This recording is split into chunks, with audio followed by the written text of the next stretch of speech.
Okay, இப்போ right. நான் கூட பார்த்தேன். அதாவது பாருங்களா, தீவிரவாதத்துக்கு எதிராக எங்கள் போராட்டம் கம்யூனிஸ்ட் தோழர்கள் அப்படின்னு. எனக்கு சில கேள்விகள் இருக்கு விக்ரம். அந்த போராட்டத்தில் கலந்து கொண்டதா சொல்றாங்க இல்லையா? நிஜமாவே அவங்க கம்யூனிஸ்டுகளா இல்லை துணை நடிகர்களா அப்படின்னு தெரியல.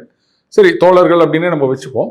அவங்க பேரெல்லாம் என்ன அப்படின்னு ஒரு லிஸ்ட்டு ஒன்று வேணும்.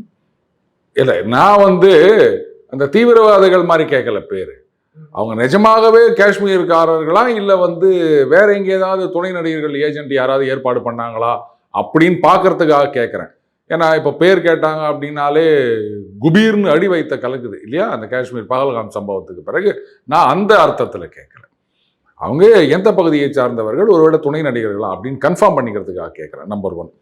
நம்பர் 2, நிஜமாகவே அவங்க காஷ்மீரை சார்ந்தவர்கள் தான். அவங்க காஷ்மீர்லேயும் கம்யூனிஸ்ட் இயக்கம் துடிப்பாக இருக்கின்றது அப்படின்னா, கம்யூனிஸ்ட் இயக்கத்தில் கடவுள் நம்பிக்கை கிடையாது. அப்போது அந்த காஷ்மீர் தோழர்கள் எல்லாம் கடவுள் நம்பிக்கை இல்லாதவர்களா? இல்லை அங்கே மட்டும் காம்ப்ரமைஸ் பண்ணிக்கிறாங்களா? கம்யூனிஸ்ட் கொள்கைகளில் காம்ப்ரமைஸ் பண்ணிக்கிறது கம்யூனிஸ்டுகளுக்கு ஏற்புடையதா? அவங்கள கம்யூனிசம்னு சொல்லலாமா? அது கரெக்ட்.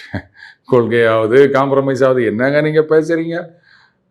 கொலைப்பழி போட்டுட்டு லீலாவதி அம்மையாரை கொலை செய்தவர்கள் அப்படின்னு பழி போட்டுட்டு அவங்க கிட்டேயே 15-10 வாங்கிக்கின்னு எல்லாரும் இப்போ சமீபத்தில் பார்த்தீங்கன்னா தமிழகத்தில் பெரியாரை குறை சொல்லிட்டு இருக்காங்க.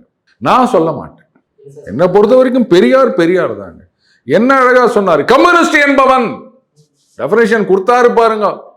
பொன்னெழுத்துக்களால் பொறிக்கப்பட வேண்டியது. என்ன கேட்டால் கம்யூனிஸ்ட் ஆஃபீஸ் வாசல்ல ஒரு பெரியார் சிலையை நிறுவி, நான் ஒன்னா சொந்தமாக முடியலனா கூட நண்பர்கள்கிட்ட நிதி திரட்டி கொடுக்குறேன், ஒரு மிகப்பெரிய சிலையை நிறுவி கம்யூனிஸ்டுகளை பற்றி பெரியார் அவர்கள் சொன்ன அந்த வாசகத்தை பெருசா பொறிச்சு வைக்கணும் அப்படின்னு நான் கேட்டுக்கிறேன். வேணாம் விடுங்க, அது அவங்களுக்கே தெரியும். அதை வேற நான் சொல்லணும்னு அவசியம் கிடையாது. பெரியார் அவர்கள் சொல்லி இருக்கின்றார்.